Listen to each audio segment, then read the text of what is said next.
한평생 시골 노총각으로 살았습니다. 남들, 특히 여자들이랑 잘 이야기 못하는 탓에 변변찮은 연애도 한번 해본 적이 없어요. 한번 서울에 올라가 일을 구하기 위해 살아본 적은 있었으나 서울 생활에 도저히 적응을 못해서 다시 시골로 내려오게 되더군요. 에휴, 나 같은 시골놈이 서울 가서 살아봤자 뭐하냐. 그냥 하던 대로 시골에서 부모님 도와서 농사나 짓고 여기서 사는 게 이득이다. 라는 자기 합리화를 하면서 몇십 년을 시골에서 살았는데 그러다 보니 부모님은 제가 결혼은커녕 여자 하나 못 만나는 것에 대해 굉장히 많은 불만을 가지셨어요. 옆집 도서관은 얼마 전에 결혼을 했다더라. 너도 정 안 되면 베트남 여자라도 만나서 결혼을 해야지. 이렇게 늙어 죽을 때까지 혼자 살 거니? 부모님이 걱정하시는 것만큼 저도 결혼에 대한 생각이 없는 게 아니었어요. 저도 남잔데 왜 사랑하는 여자 만나서 결혼을 해서 애 낳아 키우는 꿈이 없었겠어요. 하지만 현실적으로 저 같은 남자한테 시집 올 여자가 없었어요. 그렇다고 해서 부모님 말대로 이대로 베트남 여자를 사올 수도 없고 솔직히 어느 정도 자존심인 거 인정합니다. 시골 사는 사람들이야 동남아 사람들이랑 결혼 많이 한다고 하지만 나까지 그런 사람 되긴 싫었어요. 어차피 지금도 혼자 먹고 사는 데는 정말 아무런 지장도 없는데 그런 여자들이랑 결혼할 바엔 그냥 혼자 사는 게 낫겠다는 생각을 했습니다. 그러나 부모님은 제 결혼을 포기하지 않으셨는지 계속해서 주기적으로 제게 선자리를 주선하셨죠. 하지만 선자리 나가는 것도 한두 번이지 처음이야 저도 당연히 기대를 많이 품고서 나갔죠. 읍내에 나가 예쁜 정장도 맞추고 잔뜩 긴장한 상태로 여자들을 만나봤어요. 그러나 저를 보는 순간 순식간에 좋지 않은 표정으로 변하는 여자들을 보니 저도 점점 그 선자리가 무슨 의미가 있나 싶더라고요. 나이가 점점 차일수록 선자리에 나오는 여자들도 나이가 많아지는데 그런 여자들조차 하나같이 절 마음에 들어하지 않았죠. 그 이후로 저는 부모님에게 절대 선 안 볼 테니까 앞으로 결혼하라고 닥달하지 말라고 못을 박았죠.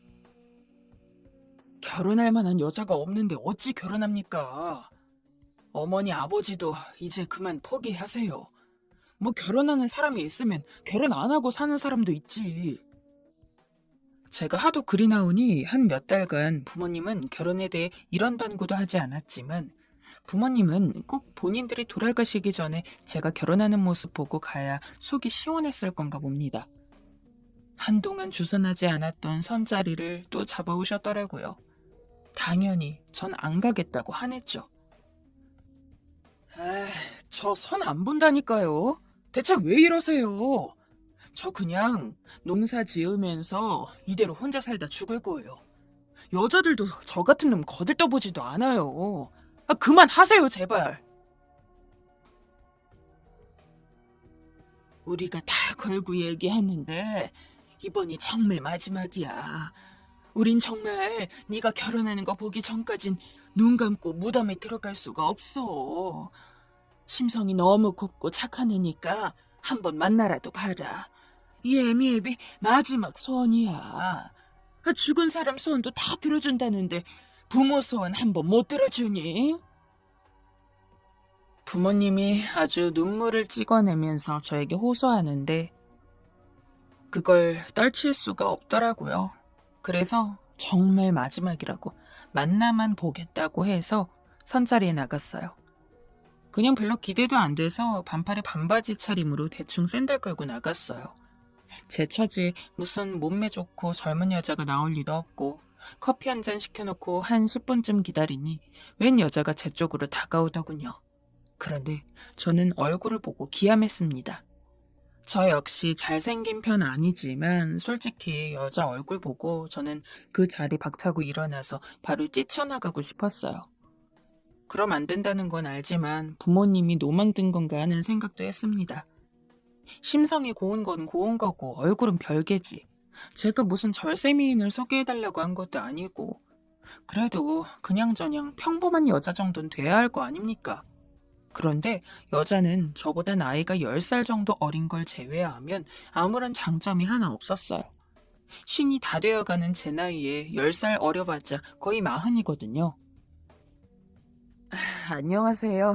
필두 씨 맞으시죠? 오늘 선보기로 한 김선혜입니다. 사진보다 실물이 훨씬 더 남자답고 듬직하게 생기셨네요.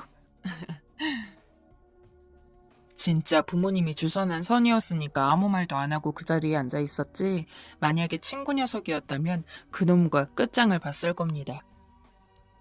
나가지도 못하고, 그렇다고 기분 좋게 앉아있지도 못하고, 울며 겨자 먹기로 시간을 보냈는데 어쩜 시간은 그렇게 안 가는지.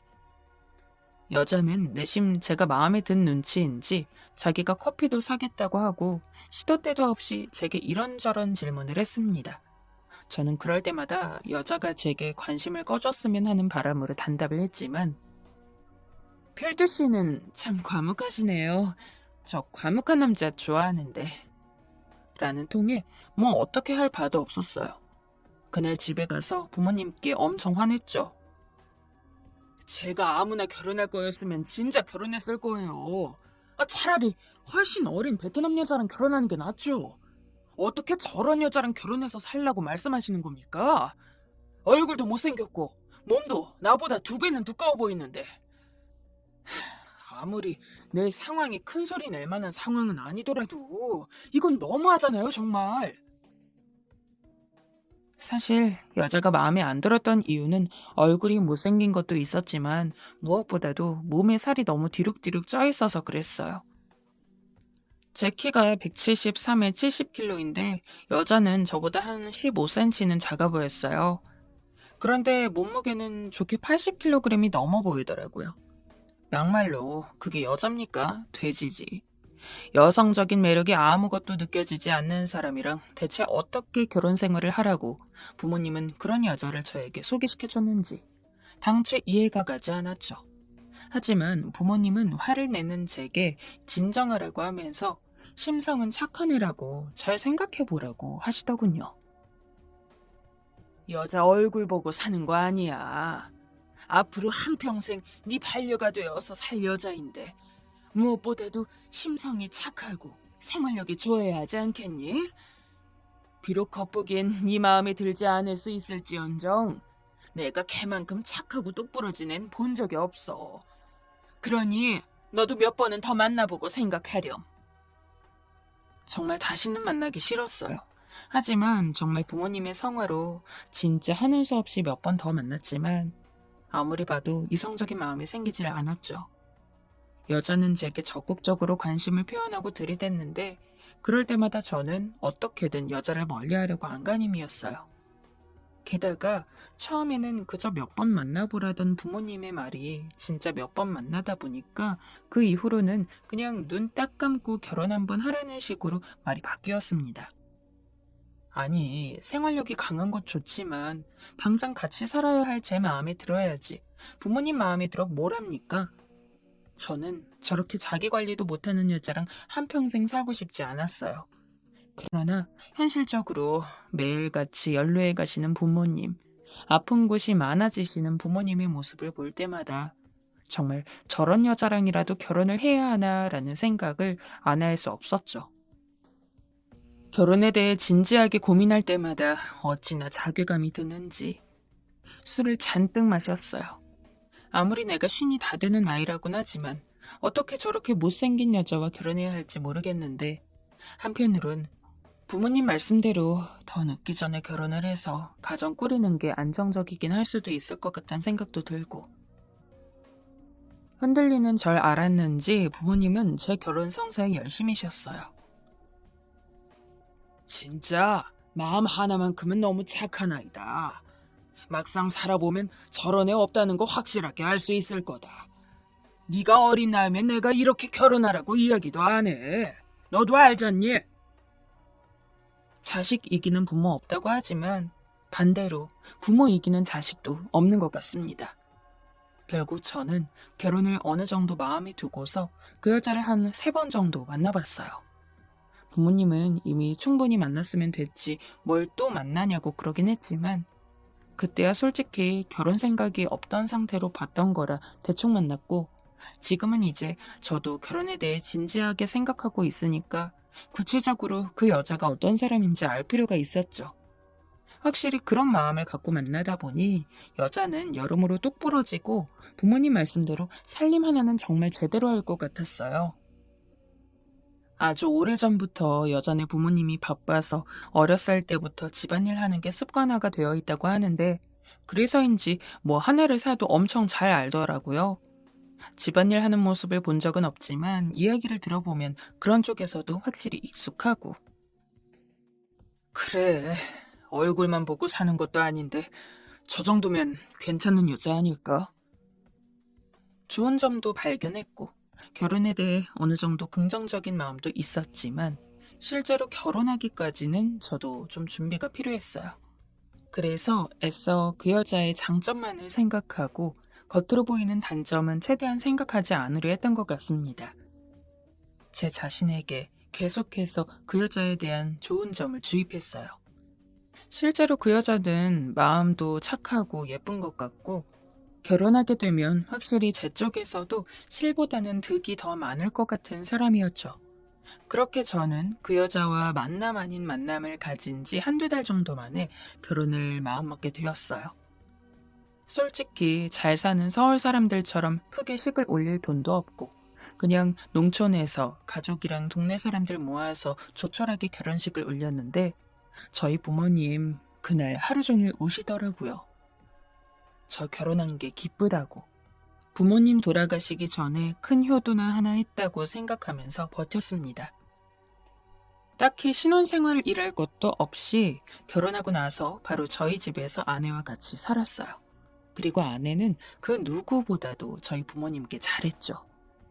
매 끼니마다 말하지 않고도 식사 차리는 건 물론이고 어디 불편한 곳은 없는지 아픈 곳은 없는지 꼬박꼬박 묻고 아들인 저도 잘 챙기지 못하는 걸 아내가 챙기더라고요. 그런 모습을 보다 보니까 예전만큼 얼굴이 못생기고 몸에 살이 찐 게 그렇게 눈에 들어오지 않았습니다. 하지만 그래도 어느 정도 관리하는 게 좋을 것 같긴 해서 일부러 아내에게 같이 농사 지으면서 건강식으로 식사를 좀 하자고 얘기했죠. 그런데 다른 쪽에서는 참 똑부러지고 의지도 강한 아내가 살 빼는 쪽으로는 의지가 없는지 무슨 고봉밥으로 세 그릇을 먹더라고요. 한 끼에. 그건 좀 너무 많이 먹는 거 아니야? 줄여도 되지 않아? 이 정도 먹지 않으면 밥을 먹은 것 같지가 않더라고요. 애써 좋은 말로 밥 먹는 양을 좀 줄여보라고 이야기해도 눈치가 없는지 아내는 허허실실 웃으면서 이 정도는 먹어야 배가 찬다고 하는데 그거 참 밥그릇을 뺏을 수도 없고 먹는 걸로 치사하게 뭐라 할 수도 없고 진짜 다 괜찮았는데 식사하는 모습만 보면 정이 뚝뚝 떨어졌습니다. 솔직히 저렇게 먹으니까 그렇게 살찐다는 생각밖에 안 들었죠. 친구놈들한테 하소연도 해봤지만 친구놈들도 제 아내의 살림력을 알아서 그런지 야, 그래도 그런 와이프가 어딨냐? 아내가 집안일만 잘하면 됐지. 너 같은 놈이랑 결혼해준 것만으로도 넌 재수씨 업고 다녀야 돼. 라며 제가 너무 많은 걸 바란다는 투로 말하니 어디 가서 이야기할 수도 없고 하루하루 스트레스가 너무 많이 쌓여갔어요. 그러다가 언제인지는 기억이 안 나는데 제가 어느 날 술에 취해서 집에 들어와서는 아내한테 살을 좀 빼라고 구박을 했나 봅니다. 나 오늘부터 살 한번 제대로 빼볼게요. 당신이 실망하지 않도록. 아내 말로는 제가 거나하게 취해서 거지도 못하는 상황이었고 그래서 아내가 부축을 해서는 방에 들어왔답니다. 그런데 누워서 잠을 자는 것 같던 제가 갑자기 벌떡 일어나서는 아내에게 삿대질을 하면서 당신 그렇게 한평생 돼지로 살 거야? 아 무슨 놈의 여자가 밥을 세 그릇이나 먹어? 아 그게 말이 돼? 아 좋게 돌려 말해도 알아먹지도 못하고 라고 소리친 다음에 벌렁 드러누워 잤다고 합니다. 저는 아무리 생각해도 기억이 안 나는데 말이죠. 술에 취해 속마음이 나와버린 거죠. 그런데 아내는 그게 내심 충격이 컸나 봐요. 그런 말을 하는 제가 미우면서도 한편으론 본인도 본인이 살이 많이 쪄 있는 걸 알기 때문에 어느 정도로 심했으면 남편이 그렇게까지 술에 취해 들어와선 이야기할 정도인가 하고 많이 곱씹어봤다 해요. 그러다가 결국 자기도 건강을 위해서 살 빼는 게 낫다는 결론이 났고 그 김에 저에게 살 빼겠다고 선언하게 된 거였죠. 조금 머쓱하긴 했지만 그래도 아내가 본인의 심각성을 알고 있다니 다행이긴 했습니다. 그런데 그렇다고 해도 사실 별 기대는 안 했어요. 아내 말로는 어렸을 때부터 한 번도 날씬했던 적이 없다고 했습니다. 아내네 부모님은 무조건 건강하고 튼튼한 게 최고라면서 아내가 뭘 먹든 얼마나 먹든 말리질 않았고 그래서 아내는 어렸을 때부터 늘 통통한 체형을 유지하면서 살았던 데다가 성인이 돼서는 통통을 넘어 언제나 뚱뚱했다고 했거든요. 그런데 아내는 정말 하루하루 조금씩 달라지는 모습을 보였습니다. 물론 처음부터 엄청난 변화가 있던 건 아니에요. 그런데 일단 매 끼니마다 3그릇씩 먹던 밥을 한 그릇으로 줄였습니다. 당신이 웬일이야? 맨날 고봉밥으로 3그릇 안 먹으면 성에 안 찬다고 했던 여자가. 나 이제 다이어트 하기로 했잖아요. 일단 밥 먹는 것부터 줄여야죠. 저 마음 단단히 먹었어요. 지켜봐 주세요. 굉장히 의외의 모습인지라 처음에는 기대도 안 하고 별 관심이 없던 저도 점점 아내의 다이어트를 유심히 살펴보기 시작했습니다. 아내는 밥을 줄이는 걸 시작으로 해서 집에서 꾸준히 운동도 하고 그전에는 힘들다고 종종 나오지 않았던 농사도 자기가 먼저 나와서 일손을 돕고 있을 정도로 부지런하게 변했어요. 아내는 땀 흘리는 걸 극도로 싫어하는 성격이라 제가 가끔 농사를 도우라고 해도 농사일에 잘 참여하진 않았어요. 언제나 햇빛이 없는 집안에서 집안일만 열심히 하는 편이었는데 육수 같은 땀을 뻘뻘 흘리면서도 허리 한번 펴지 않고 운동 삼아 일하는 아내를 보니까 정말 마음을 제대로 먹었구나 싶더라고요. 아내에게 변화가 생긴 게 눈에 보인 것은 다이어트 한 달째였습니다. 여보, 나 8kg이 빠졌어요. 근래 들어서 조금 얼굴살이며 팔뚝이며 가늘어진 것 같다 싶었더니 아내는 그 한 달 사이에 무려 8kg을 뺀 것이었어요. 내 아내지만 정말 대단하다 싶더라고요. 한번 살 빼는 것의 맛을 알아챈 아내는 그 뒤로 더 열심히 다이어트 했습니다. 한 그릇씩 비웠던 밥도 이제는 반 그릇으로 줄이고 반찬도 밥 양에 딱 맞게 먹으면서 밥을 다 먹으면 반찬도 더 손대지 않았어요. 이전에는 3그릇이 되는 밥을 다 먹어도 반찬이 너무 맛있다면서 계속 젓가락질하던 아내였는데도요. 그렇게 아내는 한 달, 2달, 3달 다이어트를 이어갔고 그 기간이 무려 1년이었습니다. 1년 새 아내는 놀라울 만큼 많이 변했어요. 저도 정말 입이 떡 벌어질 정도였죠. 과거에 아내 보고 못생겼다, 몸매가 별로다라고 이야기했던 게 무색할 정도로 아내는 어지간한 젊은 여자들보다 날씬하게 변했습니다. 아내가 1년 사이에 뺀 살이 몇 킬로인지 아시나요? 무려 40kg였습니다. 나중에 다이어트가 끝나고 나서 알게 된 건데 아내는 저와 만났을 당시 85kg였다고 해요. 그런데 1년 사이에 45kg가 된 거였죠. 거의 TV에 나오는 연예인들 몸매였어요. 여기가 시골 동네이긴 해도 아마 서울에 간다고 아내만한 사람이 많이 있을 거라고는 생각이 안 들어요. 게다가 아내는 안 긁은 복권이었는지 몸매가 좋아진 것도 모자라 얼굴까지 정말 미치도록 아름다워졌어요. 이전엔 살 안에 이목구비가 다 파묻혀 있어서 아무리 봐도 예쁜 얼굴로는 절대 봐줄 수 없었는데 사실 원래는 눈도 크고 코도 오똑하고 그랬는지 살 빼고 나니 이목구비가 완전히 다 드러나는데 절대 결혼한 여자처럼 안 보일 정도였죠. 이런 말하면 저보고 나쁜 놈이라 하실 분들이 있을 것 같은데 아내가 그렇게 달라지니까 저도 아내를 사랑하게 되더라고요. 아무리 성격이 좋아도 외적인 게 참 중요하지 않습니까?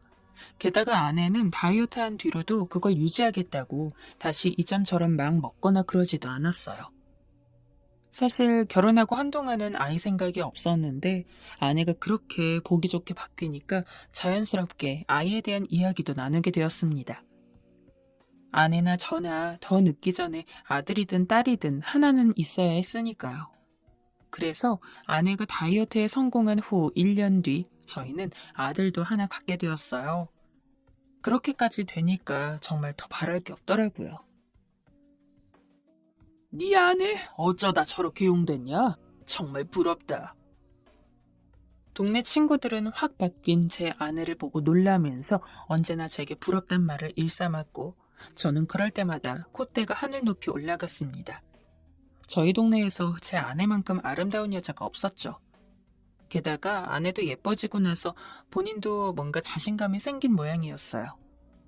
인스타인가 뭔가 무슨 사람들 많이 하는 SNS 같은 걸 시작했는데 아내가 다이어트 하면서 예뻐지다 보니 아내 사진을 보고 자극받아 다이어트 하는 사람이 많이 늘어나서 그 이후부터 아내는 SNS로 다이어트에 관련된 물건을 팔고 그랬나 봅니다.